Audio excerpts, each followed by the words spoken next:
Assalamualaikum warahmatullahi wabarakatuh. Perkenalkan, nama saya Eldo Mukmin, peserta pelatihan kepemimpinan administrator Angkatan 3 tahun 2023 yang dilaksanakan oleh Badan Kepegawaian dan Pengembangan Sumber Daya Manusia Daerah Provinsi Kepulauan Bangka Belitung. Dalam kesempatan kali ini, saya akan mempresentasikan materi tentang hubungan kelembagaan yang merupakan hasil resume modul yang berjudul Hubungan Kelembagaan Bab 2, Konsep Hubungan Kelembagaan Pusat dan Daerah, serta Bab 3, Lembaga-lembaga terkait dengan tugas pokok. Konsep hubungan kelembagaan itu berawal dari dua kata, yaitu kata hubungan dan kelembagaan. Hubungan merupakan interaksi yang terjadi secara berkesinambungan, sementara kelembagaan adalah suatu sistem institusi atau organisasi yang melakukan suatu usaha untuk mencapai tujuan tertentu. Berdasarkan dua kata di atas, kita dapat mengambil konsep hubungan kelembagaan itu mengacu pada interaksi, koneksi, dan kolaborasi antara berbagai lembaga atau organisasi yang memiliki tujuan, visi atau kepentingan yang serupa atau saling melengkapi. Hubungan kelembagaan dapat beragam dalam bentuk dan tingkatan kerjasama, dan tujuannya pun bisa bervariasi. Nah, sebelum kita lebih jauh mengenai hubungan kelembagaan antar pemerintah daerah tersebut, kita akan mereview konsep negara Republik Indonesia. Yang pertama, negara Indonesia itu diproklamasikan oleh Soekarno-Hatta pada tanggal 17 Agustus 1945. Dengan dasar negara yaitu Pancasila dan Undang-Undang Dasar 1945 berbentuk kesatuan. Jadi negara kita ada bentuk kesatuan, dan lambangnya itu Garda Pancasila, dan bahasa itu ada bahasa Indonesia sebagai bahasa persatuan, dan benderanya bendera merah putih. Nah, itulah konsep-konsep negara Republik Indonesia yang dipikirkan oleh founding father kita. Berikutnya adalah tujuan negara Republik Indonesia. Sebagaimana termaktub dalam Undang-Undang Dasar, pembukaan Undang-Undang Dasar 1945, ada 4 tujuan. Yang pertama adalah melindungi segenap bangsa Indonesia, memajukan kesejahteraan umum, mencerdaskan kehidupan bangsa, serta ikut melaksanakan ketertiban dunia. Nah, ini ada priorisasi kelembagaan pemerintah pusat dan daerah. Jadi hubungan-hubungan pemerintah pusat dan daerah itu ada 3 periode besar. Yang pertama adalah Orde Lama, Orde Baru, dan Orde Reformasi. Orde Lama itu berlangsung dari tahun 45 sampai 1966. Itu menganut sistem demokrasi terpimpin yang dipimpin oleh Presiden Soekarno, yang mana menginginkan kepemimpinan yang kuat pada saat itu. Yang kedua adalah Orde Baru.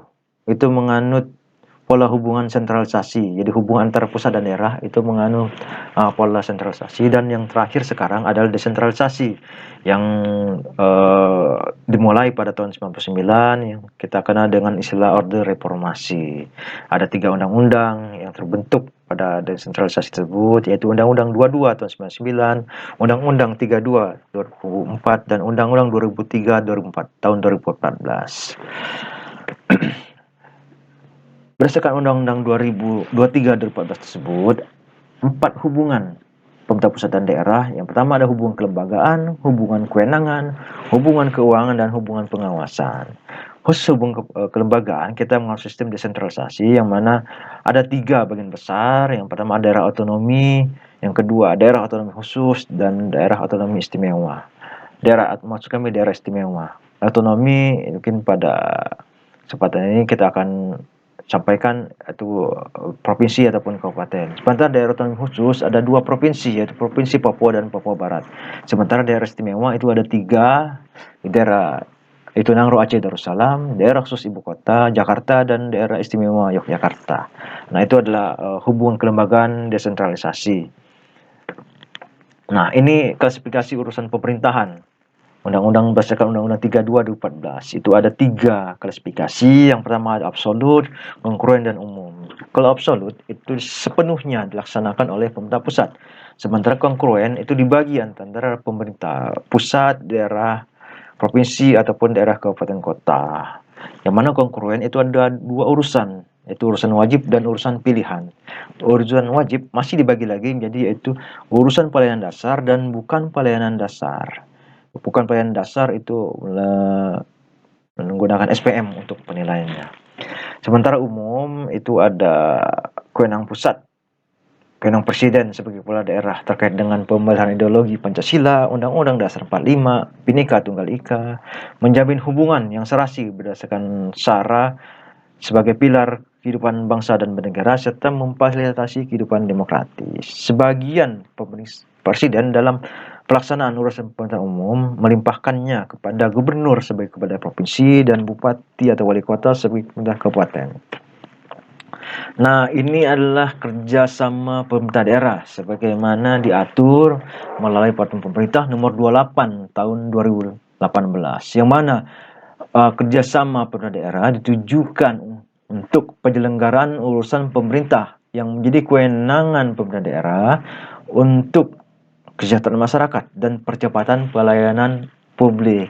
Ini ada 4 klasifikasi besar. Yang pertama adalah KSDD, kerjasama dengan daerah lain. Ini sudah banyak dilaksanakan. Sebagai contoh itu misalkan kerjasama dalam Jabodetabek mengenai masalah perkotaan. Berikutnya ada di Yogyakarta itu ada kerjasama Kota Yogyakarta, Sleman, dan Bantul.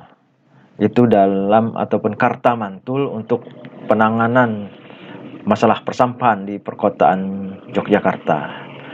Berikutnya adalah kerjasama dengan pihak ketiga. Ini banyak hal yang dilaksanakan dengan pihak ketiga, misalkan pemerintah daerah dengan badan usaha, pemerintah daerah dengan lembaga ataupun yayasan, yang tentunya masih dalam koridor untuk menciptakan kecepatan pelayanan publik dan kesehatan masyarakat. Berikutnya adalah kerjasama dengan pemerintah daerah lain. Itu banyak sekali kita dengar sister city antara Kyoto dengan Bandung, Berlin dengan Bandung. Itu banyak beberapa hal.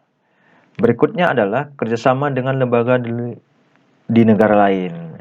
KSDLL, misalkan pemerintah Republik Indonesia dengan UNESCO terkait dengan pelindungan aset-aset purbakala ataupun aset-aset bernilai penting bagi peradaban dunia. Nah, ini beberapa kerjasama. Ini tentunya ditujukan untuk pemenuhan pelayanan publik. Dari 4 tersebut, KSDD ataupun KSDPK umumnya dilakukan Pemda sebagai perorangan, yang mana kepala daerah menandatangani perjanjiannya sendiri. Misalkan dengan daerah A, antara daerah A dengan daerah B, itu ada kerjasama. Juga dengan pihak ketiga, itu pemerintah daerah melalui kepala daerah itu melakukan penandatanganannya. Berikutnya untuk yang KSDPL atau KSDLL, umumnya pemerintah daerah sebagai badan hukum yang mana harus ada full power dari presiden ataupun Menlu. Ya, dalam hal ini untuk yang nomor 3 dan nomor 4, peran pemerintah pusat itu sangat besar karena pemerintah daerah tentunya tidak bisa menandatangani perjanjian langsung tanpa ada fasilitasi oleh Kemenlu ataupun oleh presiden. Nah, itu beberapa hal terkait dengan kerjasama antar pemerintah daerah dengan pihak ketiga, pemerintah daerah di negara lain, dan lembaga di negara lain.